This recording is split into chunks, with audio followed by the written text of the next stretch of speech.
Imagine setting a timer for 6 months. You press start, and for the next 182 days, you swap your kale smoothies for cheese. Sounds like a dream, right? Well, it's not a dream. It's a biological war zone.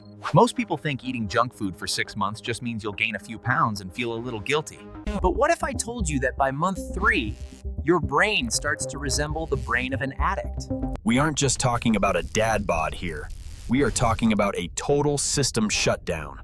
I'm gonna break it down month by month. From the sneaky inflammation you won't even feel at first, to the moment your liver decides it's had enough. By the end, you won't just know why you crave that fry, you'll have a 7-day action plan to rewire your palate without feeling like you're punishing yourself. Let's walk through the timeline. Grab a water bottle. You're gonna need it. But physically, the damage is already happening under the hood. By week 2, your blood pressure begins to creep up due to the sodium bombs you're dropping into your system. You'll notice something else. Your skin starts to look tired.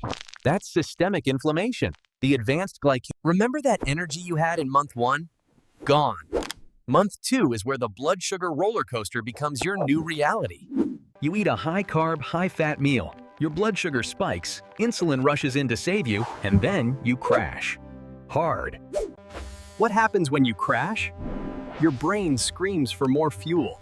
And because you've trained it to expect hyper-palatable food, You've now entered the vicious cycle of reactive hypoglycemia. You're eating. Month 3 is where the unseen army falls. 70% of your immune system resides in your gut. You also develop leaky gut syndrome. The tight junctions in your intestinal wall start to loosen, allowing partially digested foods. Your body now views itself as the enemy. This is when the chronic inflammation shifts from being a feeling of bloating. this is the stage where things get clinically scary. By month 4, if you've maintained this diet, there's a high probability you've developed non-alcoholic fatty liver disease. You don't have to drink alcohol to destroy your liver. Fructose, specifically in soda syrup condiments. Meanwhile, your arteries are stiffening. The endothelium, the lining of your blood vessels, usually produces nitric oxide to keep them. Your blood pressure is now consistently in the hypertensive range. Simple things like walking up a flight of stairs leave you winded. Here's the kicker. You think you'd be sad because of how you look, but by month 5, you're sad because of how you feel. The dopamine receptors in your brain have downregulated. That means the things that used to make you happy, hiking, seeing, the only thing that gives you a hit of pleasure is the next meal. You've become a shell of yourself. Relationships suffer because you're irritable. 6 months. You've crossed the threshold from unhealthy to chronically ill. You're now at high risk for type 2 diabetes. But here's the part that scares me the most: the structural changes in your brain. Studies show that diets high in saturated The inflammation is systemic, the hormonal balance is wrecked, and the addiction pathways are so entrenched that going back to whole foods feels like withdrawal. Look, if you've been on a bender, whether it's 6 weeks or 6 months, the biggest mistake I see people make is trying to go cold turkey on a raw kale and chicken breast diet. Mistake #1. The all or nothing mindset.